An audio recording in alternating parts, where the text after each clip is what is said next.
Les damos la bienvenida al episodio número 10 de Esto no es un podcast. Mi nombre es Úrsula Manrique y, como siempre, me acompaña mi colega y amiga, licenciada y profesora en artes, Romina Panelo, desde Francia. Hola Romy, ¿cómo va? Hola, ¿cómo están? Qué loco escuchar que estamos en el 10, no puedo creerlo. Sí, no sé, ponele que el número redondo signifique algo, pero como toda la gente siempre los números redondos los festeja, festejaremos también este episodio. La década festejamos. Claro, sí, es la década.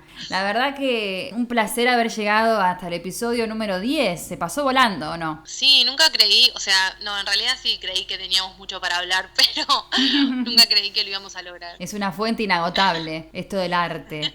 Bueno, y siempre agradecidas de todos los que nos escuchan, nuestros oyentes del otro lado, que están ahí firmes siempre, que nos permitieron llegar hasta acá, porque se llega con entusiasmo por tener una retroalimentación del otro lado. No, sí, nos reentusiasma que nos comenten, nos digan que les gustó. Y bueno, este capítulo es un poco para ellos, ¿no?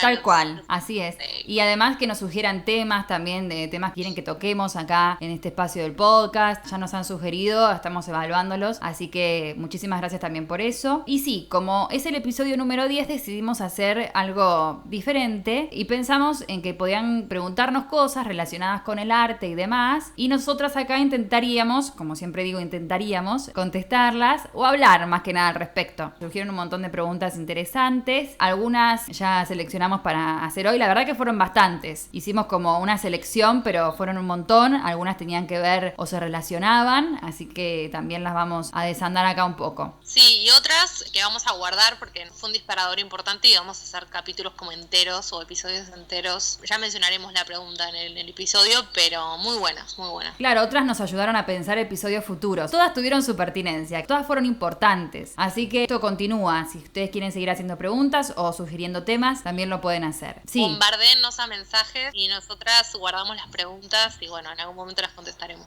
Claro, sí, o quizás surja también en otros episodios, sí, o hablemos de determinado tema y ahí surja esa pregunta que nos hicieron para hablarla, así que eso siempre va a enriquecer nuestros futuros episodios y los presentes también. Vamos a empezar entonces con una de las preguntas que nos hicieron. Empezamos por el bestseller, la pregunta bestseller. Sí, esta pregunta creo que es bestseller entre toda la gente que a veces, bueno, no está relacionada con el mundo del arte, tiene como estas ideas, ¿no? Puede ser preconcebidas también de lo que es el arte, de lo que no, que obviamente uno tiene ideas sobre determinados temas, por más de que no esté adentrado en ellos. Y esta me parece que es una pregunta que se hace muchísima gente, que nos hizo Mariano esta pregunta. Nos preguntó, ¿por qué la Gioconda es considerada una de las más grandes obras de arte de todos los tiempos? ¿O por qué es tan importante la Gioconda? Esa fue la pregunta. La verdad que es un re suceso la Gioconda. Es re loco porque, bueno, yo cuando llegué acá a Francia tuve un trabajo en París que tenía que ver con dar visitas guiadas por la ciudad. Sí. Y había mucha gente que venía a ver expresamente la Mona Lisa sin capaz tener idea de lo que era. Es muy loco. Como que vos le decías, bueno, la Mona Lisa está en este museo. No, pero yo no quiero ir al museo. Yo quiero ir a ver la Mona Lisa, te decían. No todos, obviamente que no todos, pero algunos te decían eso y era como, wow, claro, lo que logró, una imagen. Bueno, tengo que entrar al museo para verla. Claro, tengo que pagar. ¿Tengo que pagar para ver la Gioconda? Sí, y viste que muchos hablan, y esto es algo que se escucha siempre, se decepcionan por el formato que tiene, ¿no? Cuando van y dicen, ¡ay, era re chiquitita! No sé qué se imaginaban, que era grande, ¿no? Y es que bueno, hay tanto alrededor que uno dice, bueno, voy a ver, no sé, algo increíble, que es increíble igual, pero no, uno espera, no sé. Claro. No sé qué esperan, la verdad. Bueno, y este oyente nos preguntaba, ¿por qué tanto lío alrededor de este cuadro, ¿no? ¿Por qué es tan famoso? Capaz tendrían que ponerles como unos, no sé, hacer un show, ¿no? Como hacerle unos fuegos artificiales cada vez que alguien entra. Claro, sí. O si no, también lo que podrían hacer es ponerla aparte, ¿no? Ponerla en otro lugar. Claro. Gente que quiera ver otras obras de arte, porque bueno, el Louvre está lleno de obras. Quieren ver todas las obras que hay ahí, tiene como, ¿cuántos pisos? 5. La que tienen exhibida es como una cuarta parte, no sé, de lo que tienen guardado. Por eso, entonces debería París poner otro lugar en donde digan, bueno, acá está la Gioconda, hagan cola acá, y la otra cola es para este lado y ponen todas las obras de arte que están en el Puede Louvre. ser. La pueden dividir en un museo que se llame La Gioconda, y ya está. Creo que lo merece, ¿no? Después de tanto.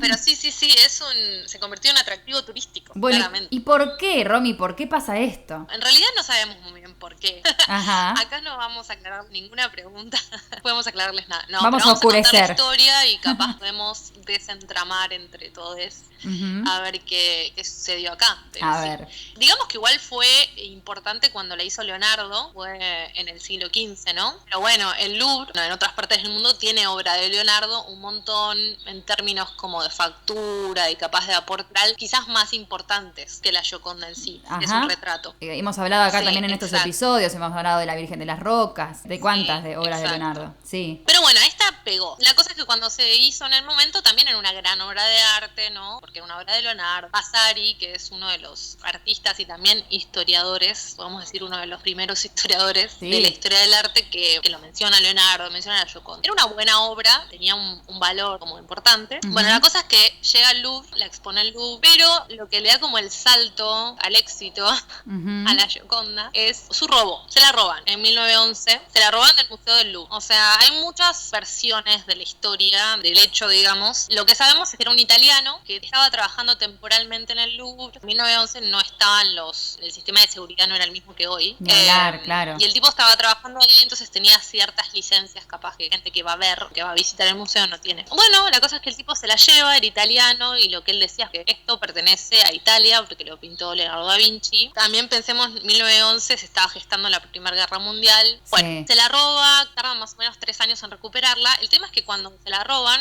si bien era una obra conocida, no estaba masificada. Entonces, la imagen, no solo la imagen, acá es importante que la reproducción de la obra, de la Mona Lisa, de la Gioconda, empieza a aparecer en los diarios, en las noticias. Bueno, desapareció la Mona Lisa, quién se la robó, qué pasó, ¿no? Bueno, todos los intentos de reconstrucción en cuanto al robo. Y esto no era común para una obra de arte, ser reproducida en los diarios. Ajá. ¿Y qué mostraban las reproducciones? Al principio era como, bueno, la noticia, pero después empezó a ser como que la gente se empezó a obsesionar un poco. Claro, se Obsesionar.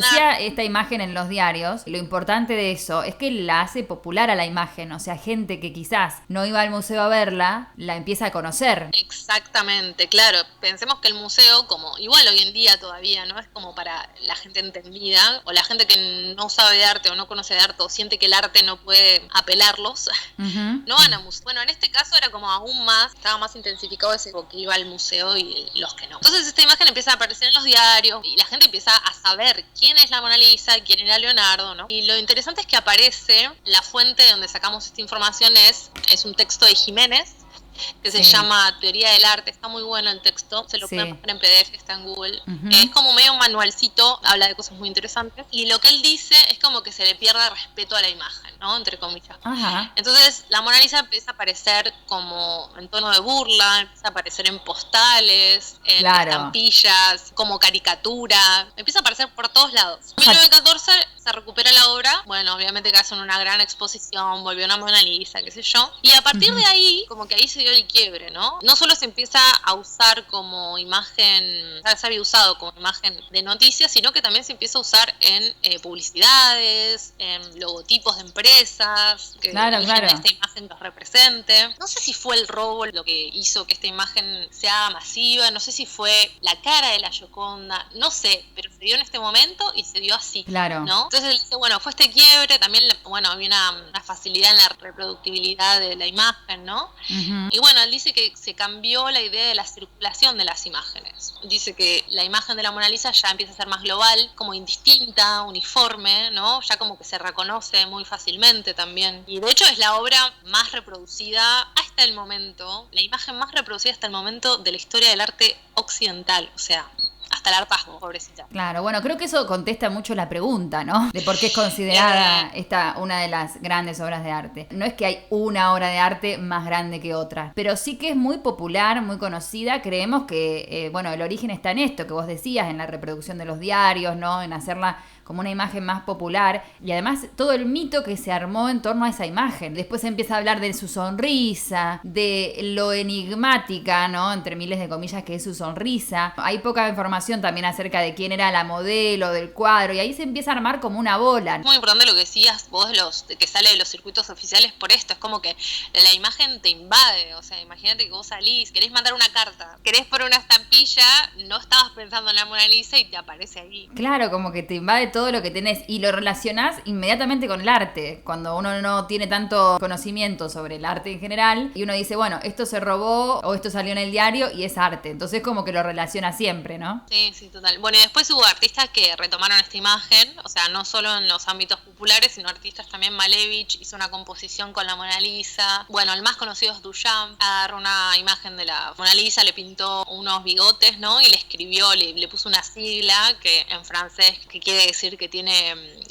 caliente su parte trasera, algo así. Claro, sí. Cuando lees las letras y las pronuncias en francés, como que te da esa frase. Y también, ¿no? Como que se empieza a generar todo una narrativa burla y un relato alrededor de la imagen. No solo lo que vos decías, o sea, no solo, bueno, lo enigmático, quién era, por qué la pintó Leonardo, por qué la pintó así. Dicen también que si te moves, como que te sigue con los ojos.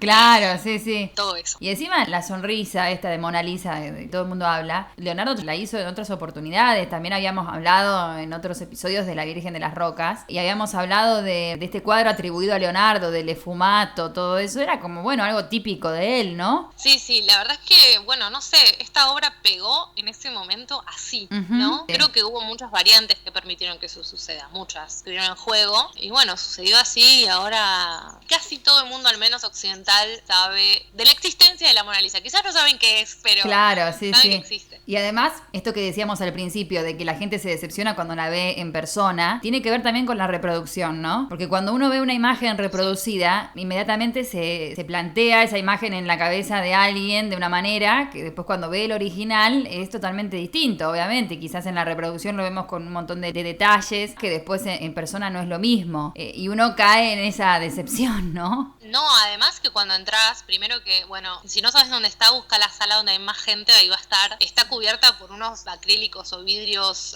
antibalas, no sé, es como que, no sé, parece que está el tesoro más grande de la humanidad ahí. Es tremendo, no te puedes acercar, la ves re de lejos, o sea, cosa que no pasa con ninguna otra obra en ese museo. Claro, sí, es como que pasó a tener, a partir del robo que vos también mencionabas, también empezó a tener como un sentido más político, ¿no? También, porque alguien querría dispararle al cuadro. Es como un símbolo de otras cosas también. Se convirtió en eso. También hay un mito, o sea, un rumor que dicen que en realidad no está ahí expuesta, que es una copia, ¿no? Que en realidad la tienen guardada, no sé, 10.000 metros bajo tierra.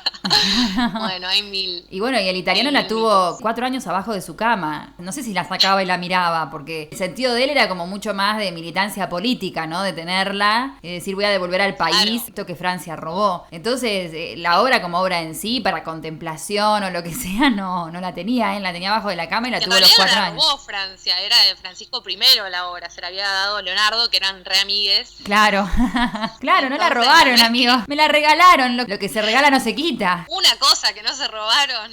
Claro, se robaron todo Egipto, pero esto no, justo esto no. Sí, bueno, Napoleón tomó prestado parte del patrimonio de Egipto. Ya es otro tema. Así que bueno, espero, Mariano, hayamos contestado un poco tu pregunta o te hayas llenado más de preguntas, que también las puedes seguir haciendo, eso no hay problema. Bueno, estamos haciendo también el sorteo acá de preguntas. Marcelito, ¿estás ahí? Sí, subo, acá estamos. Ay, Marce, ay, cómo está subiendo esa pila. Revuelvan mucho, por favor, los de abajo, todo. A la 1, a las 2, a las 3. Bueno, sacamos otro papelito con una pregunta. ¿Y qué dice esta? A ver. Bueno, y acá en este papelito, Noelia nos pregunta: ¿cuál es la diferencia entre Manet y Monet? Siempre me los confundo. Bueno, sí, Noelia, la verdad que la principal diferencia es una vocal. Esa es la principal. Después... Ahora se tenían que llamar tan parecidos. Muy parecido, contemporáneos. Bueno, Noelia nos está preguntando sobre 2 pintores. Podríamos llamar sobre 2 impresionistas, que eran impresionistas, podríamos decirlo, ¿no? Para englobarlo en algún movimiento, si se quiere. Uno se llama Claude Monet, y el otro se llama Edouard Manet. Estamos hablando de Claudio y de Eduardo, más o menos para ya diferenciarlos, ¿no? Porque la verdad que se confunden muchísimo, es una realidad, así que vamos a hablar de ellos en esos términos. Vamos a recurrir a un autor, un historiador del arte, que escribió en el año 1939 un libro que se llama El impresionismo. El autor define a este impresionismo como una tentativa inédita de captar la realidad de la luz para hacer de esta el principal y único objeto de la pintura. O sea, la luz como principal y único objeto de la pintura. Por supuesto que no es que hay una escuela impresionista. Él dice que hay un grupo de gente, ¿no? Hay espíritus, dice él, opuestos, por ejemplo, realistas, neoclásicos, que se encuentran justo en el mismo momento en un entusiasmo ante una cierta manera de representación de la luz y de las sensaciones fugitivas en la pintura. Entonces, esta gente tiene algunos intereses en común. Claudio y Eduardo eran más o menos contemporáneos. O sea, Claude Monet, cuando llega a París, lo que hace es que va poco a los museos. Entonces, él se muestra como sensible a muchas influencias contemporáneas. Por ejemplo, Courbet, nuestro gran amigo Courbet del episodio del Camino de la Vagina, lo pueden escuchar,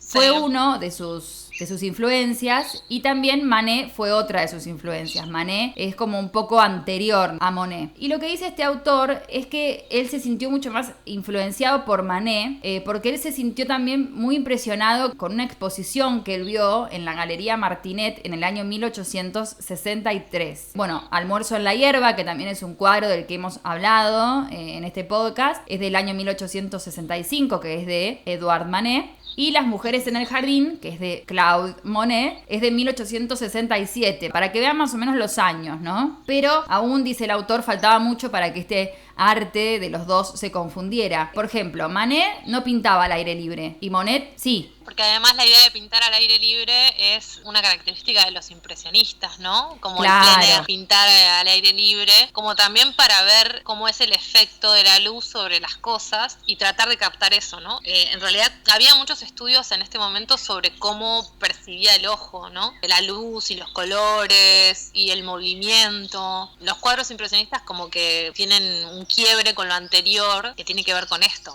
¿no? Claro, como sí, que sí. ya la factura, ¿no? Ya la factura de la pintura no se espera que sea perfecta. Por eso también fue como bastante rechazado al principio, que ellos no buscaban la perfección en hacer un rostro bien pintado, entre comillas, ¿no? Claro, sino sí, que sí, lo que sí. querían mostrar era el movimiento, la luz, el paso del tiempo también, creo. También, sí, sí. Por eso el autor hace como mucho hincapié en que Monet no veía el arte que estaba en los museos, ¿no? Si bien estuvo muy influenciado por Manet, quien no pintaba al aire libre, y Monet sí. Entonces dice, bueno, cuando uno pinta al aire libre, dice, tiene como consecuencias estéticas imprevistas. O sea, justo pasa algo ahí cuando estás mirando la naturaleza con el caballete y bueno, lo pintás, ¿no? Y lo que dice es que la originalidad de Claude Monet consiste básicamente en dos cosas. Una, en que para él no es que se trata de fijar una realidad objetiva empleando un cierto efecto, sino de fijar ese efecto en sí a través de la realidad. Eso dice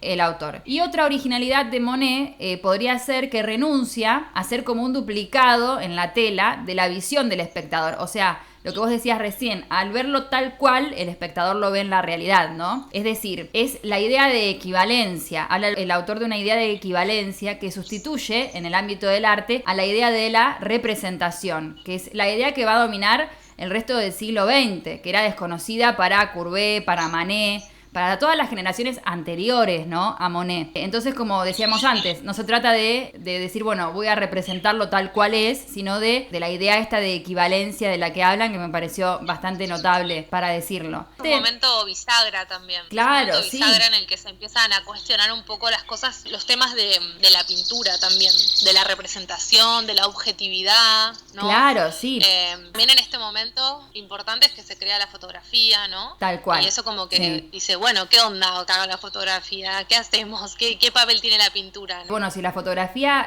puede captar igual que mi ojo o que cumple ya el papel de la representación, por eso el autor habla de esta idea de equivalencia que va como a sustituir de algún modo esta idea de la representación. Y bueno, por supuesto que muchos antes que Monet ya habían amado, representado la luz. Acordémonos de los coloristas holandeses, de los venecianos, de los flamencos, que estudiaron muchísimo más, dice él, la luz que Monet, pero aún así él es como un renovador y escapa casi completamente de las influencias de las escuelas. Entonces pasa por un periodo antes de su madurez donde se ve esta admiración que siente por los paisajistas de generaciones anteriores, y ahí es donde se ve la influencia que Manet, o sea que Eduardo, tiene sobre Claudio, ¿no? Los temas que pintaba eran diferentes también, ¿no? Que sí, empiezan a ser diferentes a medida también que pasa el tiempo. Volviendo a las diferencias, el autor también dice que que Eduardo lo ve más como un realizador que un renovador. Obviamente no es una circunstancia que lo disminuya como pintor, pero dice, si se hace una comparación, el balance de la obra de Manet como renovador es mucho más pobre, dice él. Por ejemplo, El almuerzo en la hierba es la ocurrencia de un alumno. La menciona así, como que no es que lo desestima, pero dice. Y también dice que es evidente que la obra de Manet es el resultado de la observación hecha en museos y no el estudio de la naturaleza, pero que sí tiene un gran virtuosismo, por supuesto no se lo quita. Ahí está la diferencia también con Monet, pero que Manet era un hombre de su tiempo, o sea que sufrió la influencia de su época y de su medio. Y bueno, como similitudes podemos decir que los dos usan amplias pinceladas de pasta y también tienen tonos puros yuxtapuestos. En cuanto a eso podemos decir que algunas similitudes tienen, pero sí, en cuanto a los temas, también Monet después como que renuncia a los paisajes. Al principio hacía como muchos paisajes y después ya va incorporando otras cosas. En cuanto a los temas que vos me preguntabas. Lo más conocido de él son los jardines, ¿no? Los jardines, los estanques, pintar flores. Claro, todo bellísimo. Plantas, árboles. Claro, sí, sí. Yo lo veo como que más impresionista, por ejemplo, a Monet. Si nos ponemos a pensar, sí. Manet es como más tradicional, más clásico. Podrían ser esas algunas de las diferencias. Y si bien la obra de Monet al principio se parece mucho, comparen estas dos obras, comparen El almuerzo en la hierba de Manet con la obra de Monet de Las mujeres en el jardín. Y bueno, ahí tienen ciertas similitudes. Pero bueno, después como que se va un poco separando de esta influencia Monet a lo largo de su vida. Sí, yo creo que sí, que es un momento, como dijimos, bisagra en el que se empiezan a cuestionar cosas propias de la pintura. Ya no se acepta como, bueno, la pintura va a ser un reflejo de la realidad o voy a tratar de pintar esta escena objetivamente. Voy a hacer este retrato, ¿no? Tal como es, que igual no sucedía, pero digo como que era como una búsqueda que había en la pintura. Claro. Y ellos ya empiezan a cuestionar eso, de tratar de plasmar el tiempo, el paso del tiempo, el paso de la luz. Hay mucho también de pintura de ciudades, de las luces. Claro, sí, porque bueno, como siempre decimos, cosas que parecen en el mundo que nunca antes habían existido, como el artista las plasma en la obra. Y también tiene que ver con lo que hablábamos el episodio pasado de la mímesis y de esta condición de la pintura de sí o sí obedecer esta mímesis. Y ya en este momento, como vos decís, se pone en duda eso. La pintura debe representar sí o sí, o es un valor representar la realidad casi fotográficamente. Y ahí se empieza como a mover todo, ¿no? Este es el momento. Sí, sí, sí. Un autor que habla un poco más de Manet, de Eduardo, es Víctor Stoiquita, y él se centra más, él lo va a defender más a Manet que a Monet, y va a decir que lo que introduce Manet, que igual se venía dando, pero él como que lo enfatiza bastante, y además, como decía Ursu, estaba más embebido como en el círculo de los museos, el círculo como legitimado. Lo que va a decir es que va a empezar una nueva cuestión respecto a la mirada, el de ver y no ver. Menciona un par de cuadros, uno por ejemplo, estamos hablando de Manet, ¿no? Que se llama El ferrocarril, que no muestra un ferrocarril, por ejemplo. Muestra una mujer que nos ve de frente, una nena que nos da la espalda y mira como entre unas rejas y se ve como un humo. Y el cuadro se llama El ferrocarril. Entonces él dice, el espectador mira el cuadro y dice, primero hay alguien que me está mirando.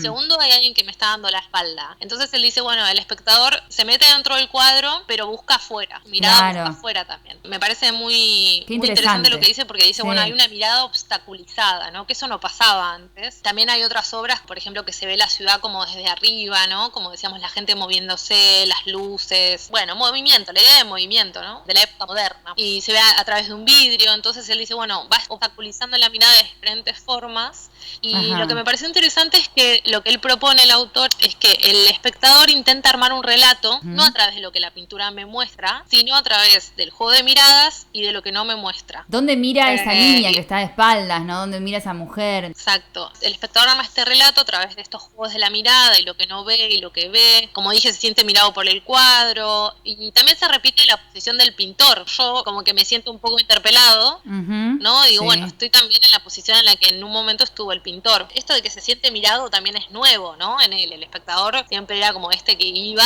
a ver la obra. No, y aparte eso me parece crucial, porque uno como espectador va, mira la obra y ahora se encuentra con que esa obra nos mira. Entonces, ¿qué está pasando? Que también se siente perdido ante esa situación de miradas, ese cruce. Estos que yo supuestamente debo mirar están mirando algo más. ¿Y qué es eso, no? Sí, hay otra muy famosa también que se llama Música en las Tullerías, que también es de Manet y muestra un montón de gente, un amontonamiento de gente que están esperando que empiece un concierto, ¿no? De la música en los los jardines estos de las Tullerías. Pero no se muestra la orquesta, no se muestra el escenario, solamente se muestra la gente que está ahí en el jardín. También aparece Manet como está autorretratado ahí. Me pareció interesante porque no solo es que Monet trabaja, o más del lado impresionista, como vos me decías, trabajando el tema de la luz en los objetos, acá se trabaja el tema de la mirada, que está muy relacionado. Sí, las diferencias estriban también en el modo de representarlo. También en este momento está Degas, es el que pinta a las bailarinas, no sé si lo tienen. Acá lo menciona y dice, bueno, Degas está como ausente. Acá Manet como que explicita que él estaba ahí en ese momento, ¿no? Y Degas está como siempre ausente, pintando a gente ahí como que está medio espiándolos, ¿no? Claro, sí. Estos son todos temas de la mirada. Muy interesante. Bueno, ¿no? Sí, también hay que tener en cuenta que Stoiquita, bueno, es un poquito más el autor, ¿no? Es un poco más contemporáneo cuando se plantea todas estas cosas. Y bueno, Frank Castel esto lo escribe en el año 1939, ¿no? Estas visiones que tiene sobre Monet y Manet. Está bueno tener en cuenta las dos posturas, las dos miradas. Sí,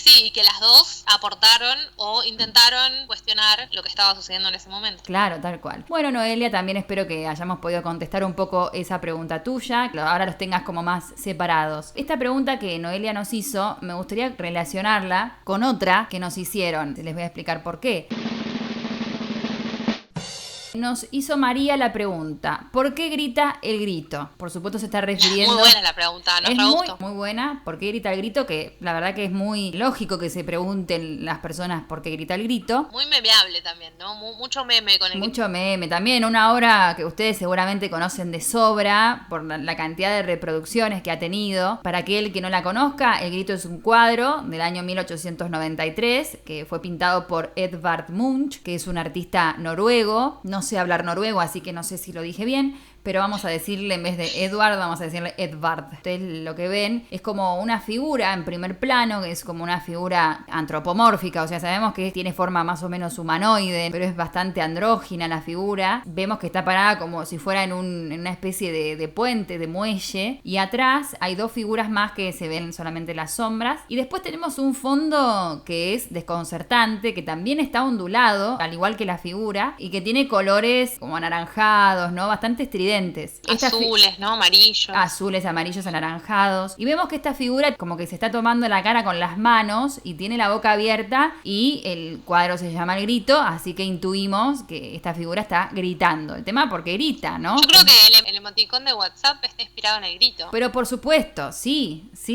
Yo creo exactamente lo mismo. Está inspirado en eso. Es como una expresión de un grito o no te lo puedo creer, ¿no? Una cosa así. No te lo puedo creer. Que no te lo puedo creer. No. Entonces, bueno, ¿por qué? ¿Por qué esta imagen? ¿Y por qué esa expresión en esa imagen? Hablando un poco del pintor, como dije, Munch era noruego, está formado en el realismo. Si pueden ver las obras de Munch, míranlas porque son bellísimas. Están en la Galería Nacional de Noruega. Son obras del realismo en el que se formó. Él era noruego y en 1885 va por primera vez a París. Y bueno, la verdad que sobre esta obra se han dicho un montón de cosas, ¿no? Lo mismo que con la Gioconda. Después de su viaje a París, ¿no? En sus obras es como que deja la luz por la oscuridad, se aleja bastante después del naturalismo. Este cuadro, como decíamos, es del año 1893 y llega a unas imágenes así como deformadas, ¿no? Que llegan a un límite desconocido para la época. Por ejemplo, él tiene otro cuadro que se llama Madonna, la Madonna, que es la Virgen, pero si la vemos no parece una virgen, ¿no? Es como una virgen con exceso sexual, está decorada con espermatozoides. Bueno, es rara la Virgen, ¿no?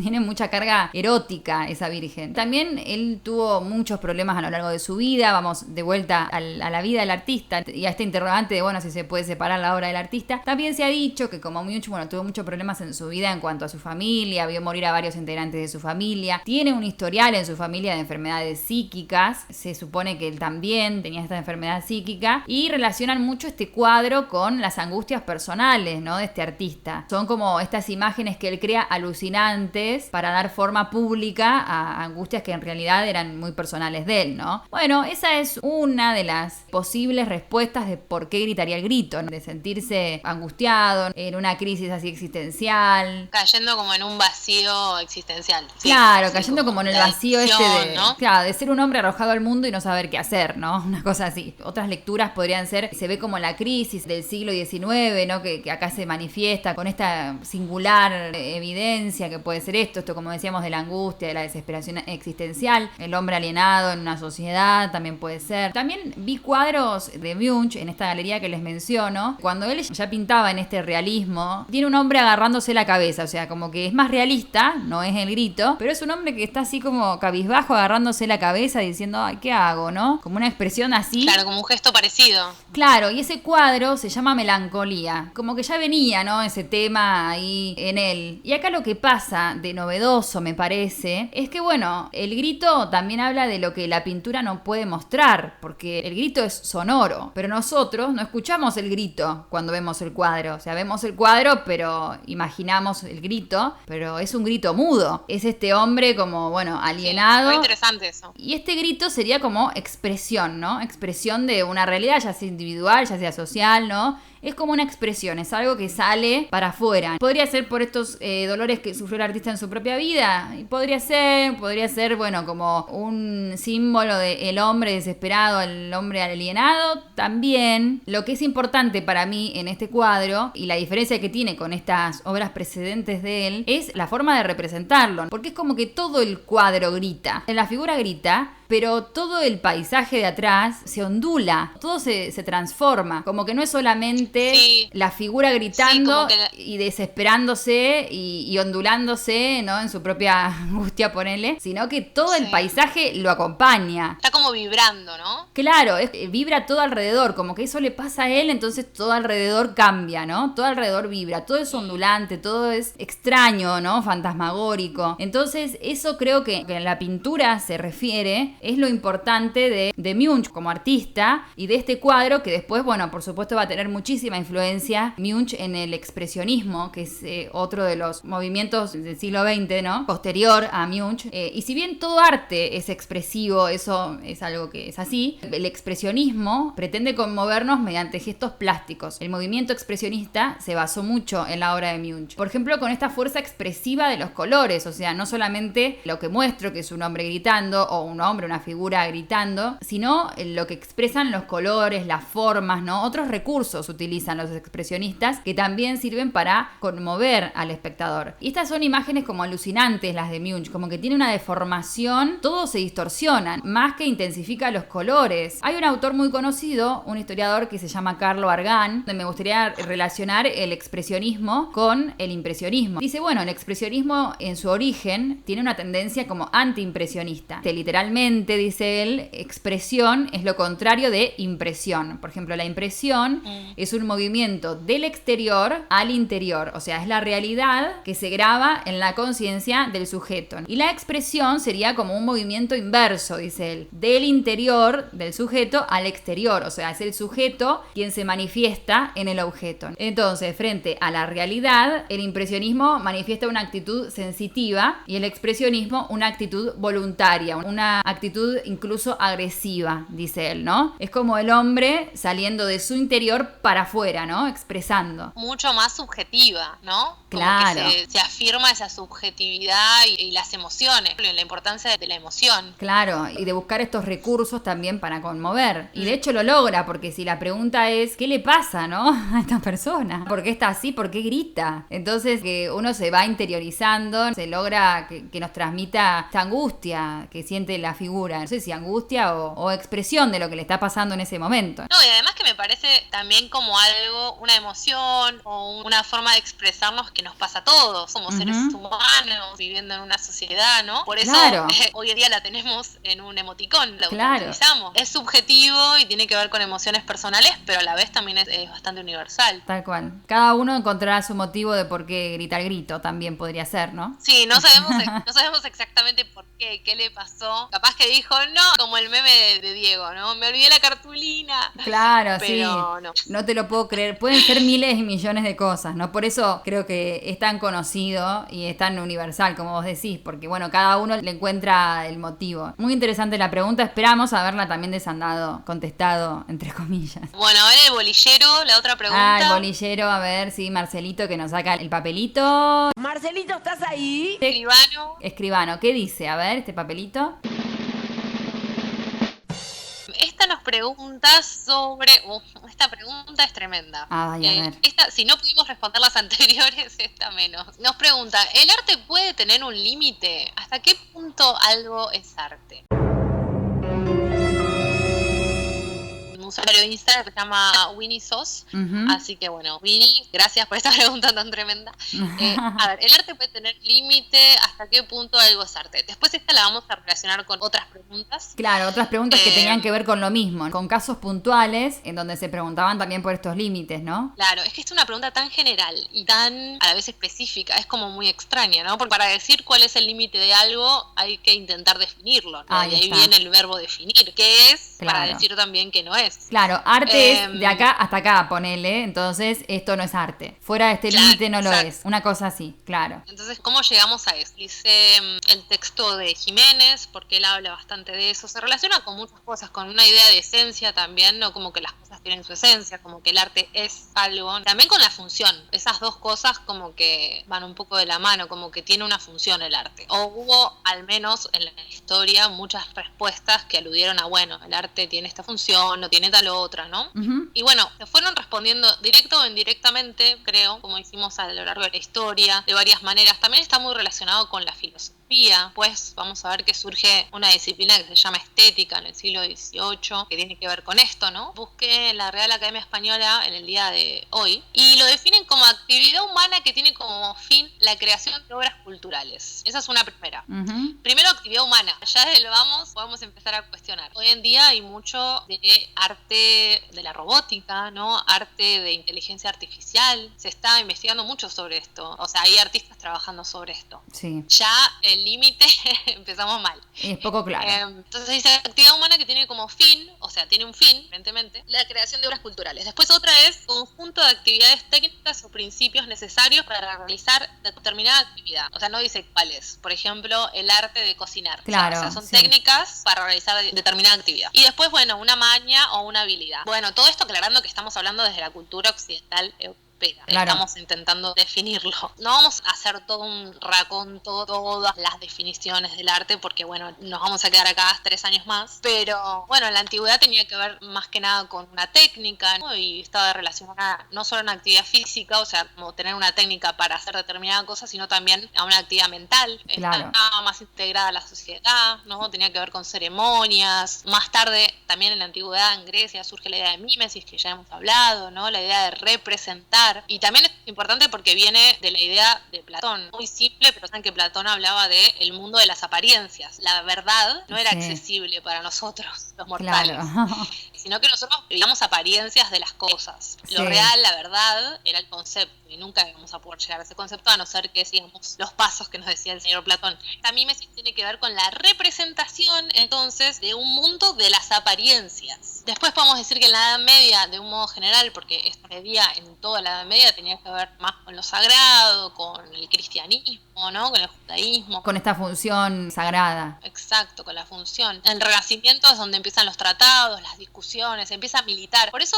es muy difícil establecer límites, porque por ejemplo el límite, por ejemplo en la antigüedad era uno, el límite en la Edad Media era otro, ¿no? Claro, no quiere decir que las producciones artísticas no se salían de esos límites durante esos momentos. Sí, pero digamos que había una bajada de línea, una idea de lo que era arte. Es importante también decir que es un concepto que va cambiando. Ese es el problema cuando hablamos de los límites. Es que es algo que todo el tiempo se va cambiando, que está vivo, ¿no? Entonces cambia a través del tiempo. Pero cuando pensamos que es esto, vuelve a cambiar, ¿no? Entonces es algo que se va moviendo, es algo en constante movimiento. Yo creo que esta idea dinámica de los límites del arte es lo que tenemos que tener siempre en cuenta, porque es lo que sucedió siempre en cuanto a qué es el arte, ¿no? Esa pregunta tan general. De hecho, en el Renacimiento, que empiezan los tratados y como una militancia para que el arte deje de ser visto como una ciencia menor, ¿no? Como algo que no se le da tanto valor, se empieza a militar para que sea un arte liberal, para que tenga un alto rango. Bueno, acá la idea de la idealización mimetización, ¿no? La mímesis ya no es la representación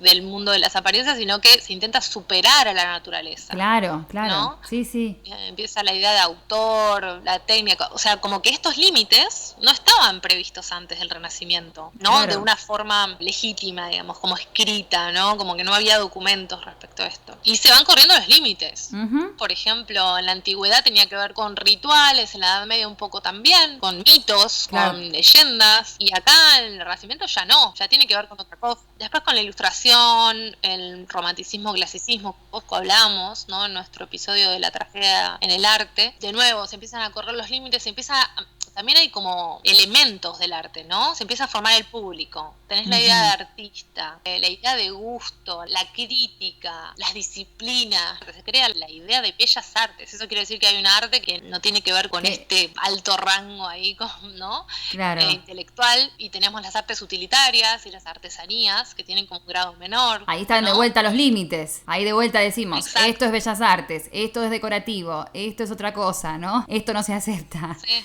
Así. Y también quién lo dice, ¿no? La famosa frase de Jiménez, la introducción de hecho del libro es: el arte es todo lo que los hombres llaman arte. Claro, o sea, claro. Sí. Imagínate lo laxo de eso. Y además me parece re interesante en esa frase porque él habla de lo que llaman arte. O sea, yo tengo que etiquetar, claro, sí, ponerle una nomenclatura, una etiqueta, un nombre, definir, ¿no? Claro, yo tengo que ponerle una nomenclatura a algo para decir qué es y qué no es. Muy relacionado también con el lenguaje, con la semiótica. Bueno, el impresionismo hablamos un poco, ¿no? Como esta bisagra, como acá también se corren los límites. El impresionismo no fue bien tomado en ese momento por estos mismos límites. Y siempre estas expresiones que son como fuera de los límites, como vos decís, el impresionismo en su momento, que después el arte como que los va metiendo dentro de sus límites, ¿no? Van entrando a esos límites aceptables, entre comillas. Creo que acá es donde juega un papel muy importante el tema institucional, ¿no? Del arte, que es quien decide qué es arte y qué no. También pasó lo mismo con las vanguardias, ¿no? Sí, exacto. Después, bueno, con las vanguardias es como que esto llega a un momento de eclosión, podemos decirlo, ¿no?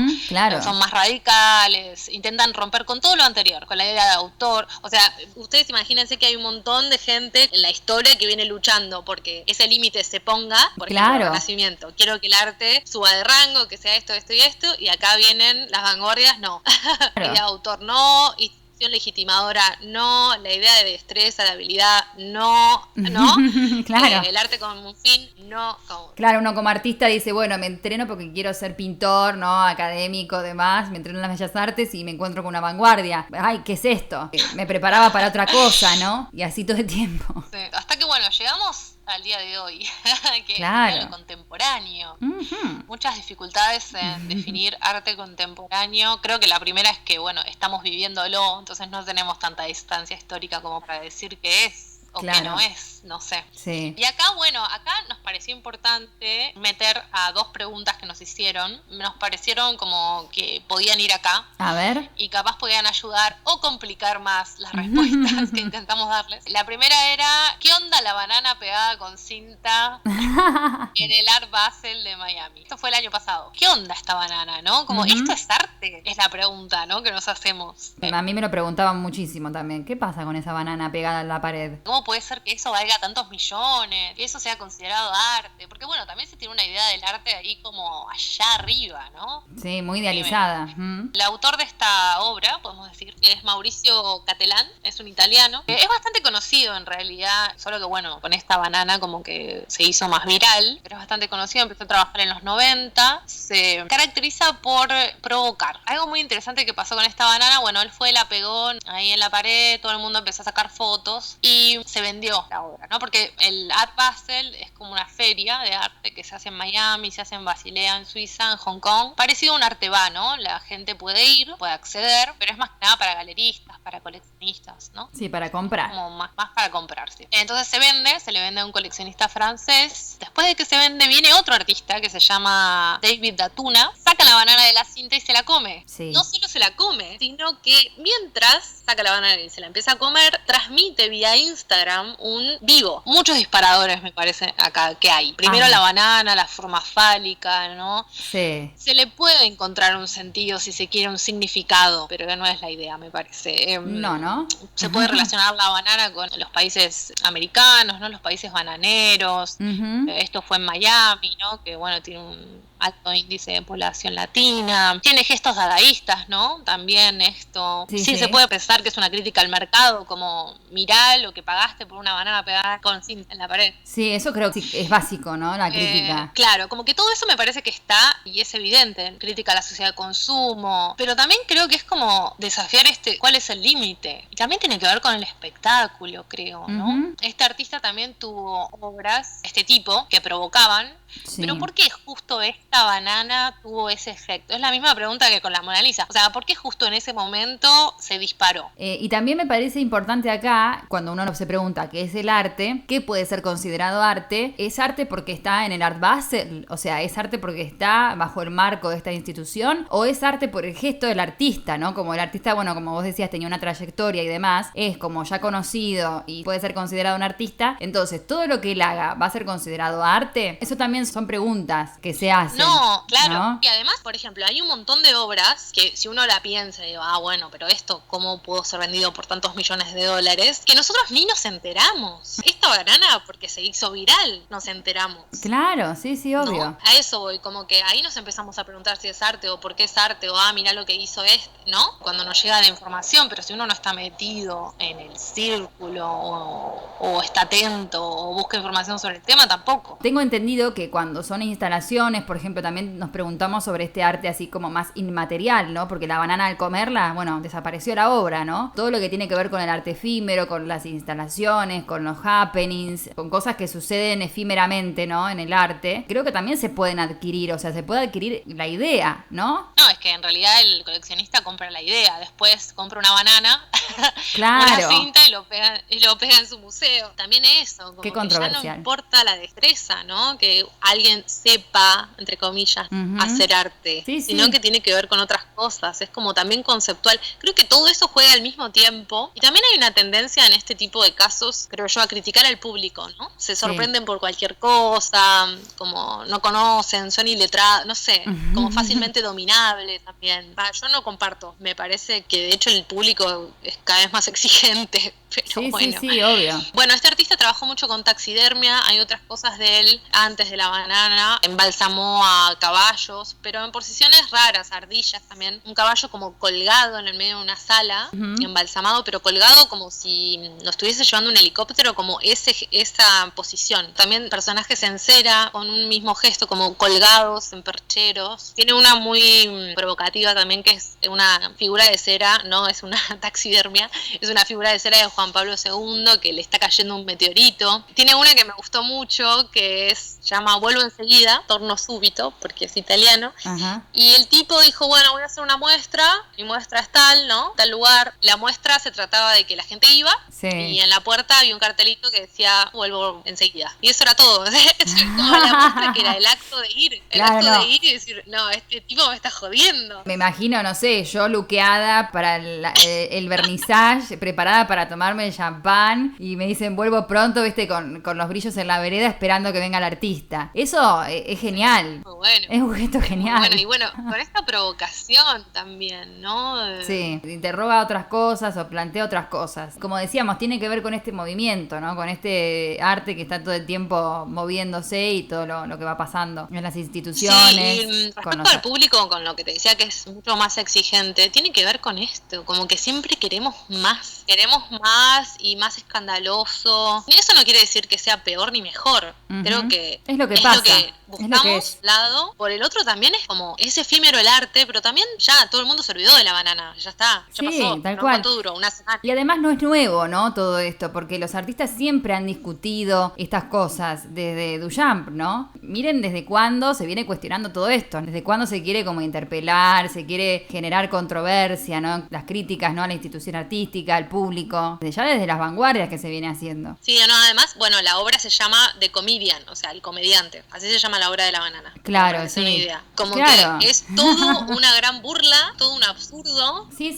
es la idea. Pero bueno, me recuerda a la obra de Beckett, ¿no? Esperando a Godot. Es una obra absurda, pero no por eso deja de ser bella. Sí, por supuesto. Otra obra que es de otra índole, pero igual crea controversia por lo mismo, por cuánto se vendió. Sabemos que el mercado del arte tiene reglas, que son como las de cualquier mercado, que tienen que ver con otras variables, como habíamos hablado de Banksy, ¿se acuerdan que hubo este remate de una obra de él y cuando se remató se empezó a autodestruir? Sí. Y que la obra ya no existiese más, es como que se creó otra obra y tenía incluso más valor, como increíble, ¿no? Como el mercado del arte pertenece a un mercado de este sistema en el que vivimos, como que se come todo, como lo que decía Ursu, como entra en la dinámica y de nuevo, bueno, se crea algo más y lo vuelve a comer. Y si vamos a empezar a juzgar el arte a través del mercado, no por el mercado, sino a través de, digamos que nos quedamos cortos. Por supuesto, sí. Bueno, esta obra es de Barrett Newman. Un oyente nos preguntó, ¿qué onda ese cuadro azul que se vendió por $1.000 millones? ¿Lo puedo yo hacer en casa? Preguntó. Muy buena pregunta. Sí, lo puedes hacer en casa. Lo puedes hacer, tal cual. Te compras un lienzo, una pintura azul y listo. Creo que tiene algo en el medio, ¿no? Una pintura amarilla. La banana también, de hecho, un montón de marcas, Burger King, creo, no me acuerdo, un montón, empezaron a poner cinta a cosas y las pegaban en la pared, no sé. Claro. Bueno, publicidades tenían que ver con eso. De nuevo, el mercado comiéndose todo. El consumo, consumiendo, vale la redundancia. Sí, apropiándose de todo. Sí, dijimos de Barrett Newman, o sea, no se considera contemporáneo, no es del año pasado, sino que es una obra que se vendió en 2013 por $43,84 millones. Tremendo. Una plata, sí. El artista es de los 50 más o menos y empieza con esta serie de cuadros que la descripción es bastante simple. Este cuadro en particular se llama One Man 6, número 6. One Man vendría a ser como uno mismo, ¿no? Como estar como centrado en uno mismo o algo así. Mide como 3 metros por 3 metros, casi, es enorme, y se trata como de, es solo un panel que está pintado de azul, de un azul muy lindo también, y en el medio hay una línea vertical. Sí, de otro color. De otro color, como un celeste bien tranqui. La obra es de 1953 y este artista empieza a trabajar como en los 40 y en el 48 empieza con esta serie, con este tipo de cuadros, con esta línea vertical en el medio. No es una línea perfecta, tiene como que se ve el gesto del artista, se ve la pintura, se ve el paso del pincel, ¿no? No es esa la intención. Y la gente llama a esta línea vertical zip, ¿no? Como un cierre. Bueno, y uno dice, ¿por qué esta obra que está pintada de azul se vendió por $43 millones? Sí, podemos pensar que bueno, el artista es de los 50, ¿no? Como que tiene un cierto valor el recorrido del artista. Hay videos en YouTube donde el mismo artista comenta su obra, que están muy buenos, pero me parece que acá juega otra cosa, como que juega una idea de sensualidad en el color. Tampoco hay una referencia al mundo exterior, no hay ningún objeto, incluso la línea tampoco, es una línea vertical, y estos planos de color. Él cuando habla de su obra dice que bueno, no es que lo planificó, como que estaba intentando hacer un fondo y puso una cinta y cuando la sacó se quedó como, ¿esto qué es? Y lo tuvo ahí como 8 meses en su estudio, como que a él mismo le sorprendió, ¿no? Y él dice como que esta línea puede pensarse como que divide, ¿no? Como este cierre. Y él dice, no, para mí todo lo contrario, para mí es algo que unifica, que totaliza. Él lo compara con el encuentro de dos entes, ¿no? De dos totalidades, donde uno se autopercibe como totalidad y se encuentran y se vinculan a través de impresiones sensibles. Y él habla de esto, como que la obra te da esa sensación de totalidad, te tranquiliza, bueno, además del color, igual tiene otras con diferentes colores y la línea movida, esta está en el centro justo. Digamos que juegan otras cosas, no es una simple banana pegada en una pared, está en un formato cuadro, formato de caballetes, ¿no? Claro, un lienzo. Que bueno, claro, lo podemos relacionar un poco más, pero me parece que igual esos dos factores están en lo contemporáneo hoy en día. Primero, la idea de espectáculo, de provocar, y segundo,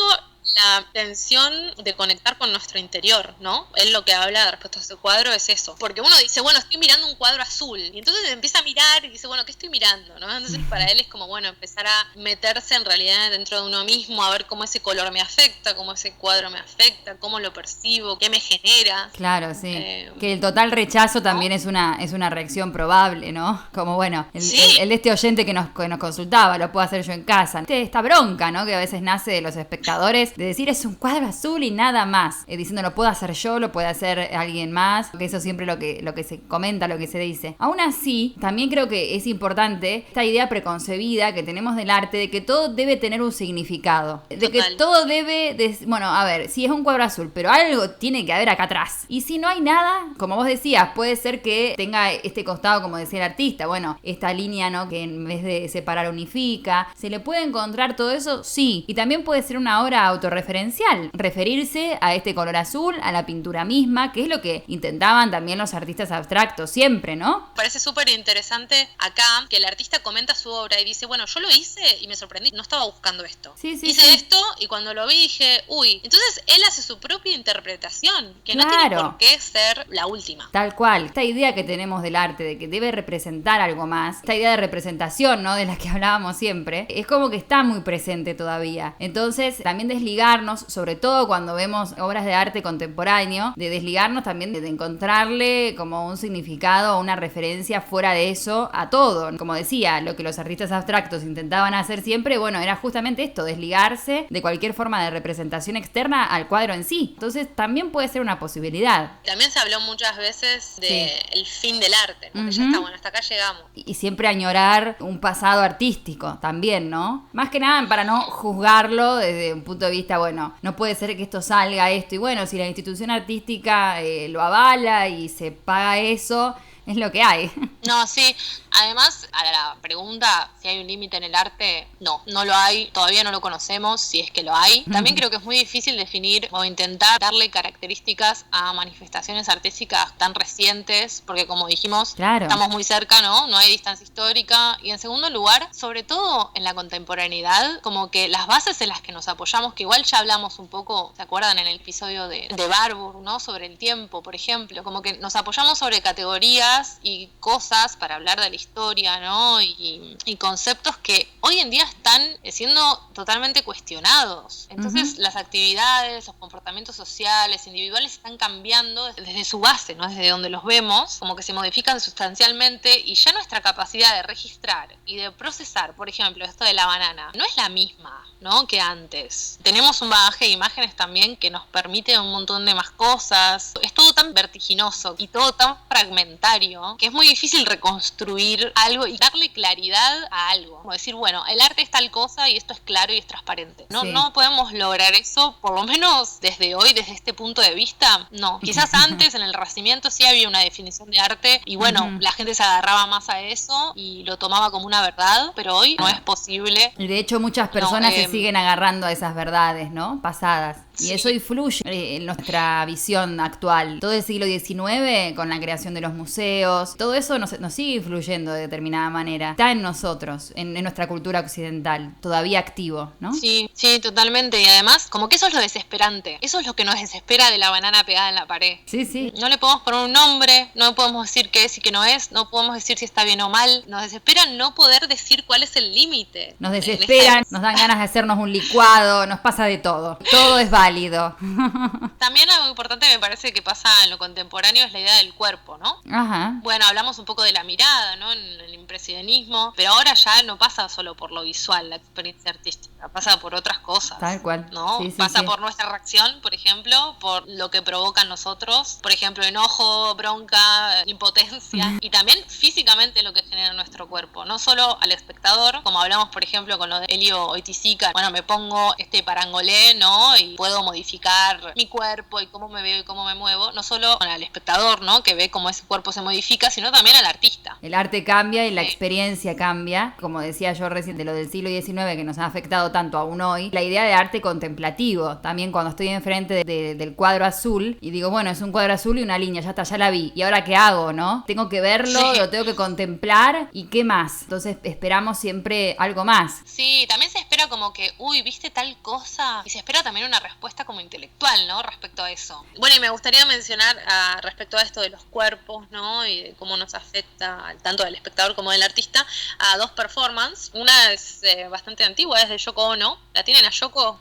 Hello, Yoko. Yoko se llama Cut Piece, corta pieza o cortar esta pieza, algo así sería la traducción, en la que ella se puso en un escenario con una tijera y la gente podía subir al escenario y cortarla. O sea, no había una regla. Entonces la gente iba y le empezaba a cortar la ropa hasta que ella se empieza a quedar desnuda. Sí. Entonces es una acción, un cuerpo que acciona, es el espectador que va a tomar la tijera y corta la ropa de Yoko Ono y ella no hace nada. Claro, ¿no? ella tiene una actitud totalmente sumisa ante esa situación. Exacto. Hay otras interpretaciones, ¿no? Pero como hablamos de esto, del tema del cuerpo, también hay otra tan conocida que la queremos tanto que se llama Marina Abramovic. Se llama Ritmo Cero, es similar pero tiene sus diferencias. Se ponen en un cuarto, pones sobre una mesa 74 objetos, unos que te generan placer y otros que te generan dolor. Tijeras, un cuchillo, una rosa, una bala, una pistola. Y durante 6 horas la artista permitió que la gente haga lo que quiera. O sea, esa era la consigna. Pueden hacer lo que quieran. Y la gente la cortó, ¿no? Le ponía cosas entre las piernas. Y ahí esto también, ¿cuál es el límite del arte? Hay un límite, por ejemplo, la muerte. Hubo un artista que murió, ¿no? El Vivo Dito. Ajá, sí. Su muerte él lo manifestó como una obra de arte. Entonces, no hay un límite. Claro. No lo hay. Y además el arte también interpelando los límites humanos, ¿no? Porque Marina, al decirle a los espectadores, hagan lo que quieran, bueno, cuando me dejan esta libertad, ¿yo qué hago? ¿No? Como ser humano, ¿no? Explorar también esos límites. La pasó mal ella. Tremendo. Porque las personas empezaron a hacer muchísimas cosas. Era la idea, ¿no? Se fue hasta el borde de la experiencia, ¿no? De la performance. Pero pasan esas cosas. No hay límites. Acá me parece que también hay una idea de provocación del público, ¿no? Porque, bueno, a ver hasta dónde aguanta esta, ¿no? Claro, tal cual. La voy a provocar sí. hasta que me diga que no, hasta que alguien del museo venga y me diga no, pará. Sí, entonces nosotros como público, ¿no? Nos decimos, ay no, pero mirá lo que hacen. Pero nosotros cuando nos ponemos en el lugar de poder accionar, claro, sí. cosas, ¿no? Inquietante lo que logró. Es un momento paradójico. Creo que estamos viviendo en una paradoja total y por lo tanto nuestros límites del arte también son parte de esa paradoja. Así es. Bueno, no sé si contestamos la pregunta, pero bastante charlamos al respecto. Hasta aquí las preguntas de hoy, porque bueno, no queremos extenderlo mucho más, pero la verdad que un montón quedaron afuera, ¿no? Un montón de preguntas interesantísimas que quizás en el futuro vayamos mencionándolas. Muchísimas gracias a todos los que participaron de estas preguntas, todos los que nos hicieron preguntas. Sigan haciéndolas, en algún momento las usaremos. Esperemos no haberlos mareado mucho. Nos dicen. Pero bueno, la cosa es que es compleja y a nosotras nos gusta que sea así. Claro. Que no haya un límite. Por supuesto, así podemos hablar de esto eternamente. Así pasaba nuestro episodio número 10 y nos encontraremos el próximo, si te parece, Romy. Nos vemos la próxima. Besos. Nos encontramos entonces la próxima en Esto no es un podcast. Hasta entonces.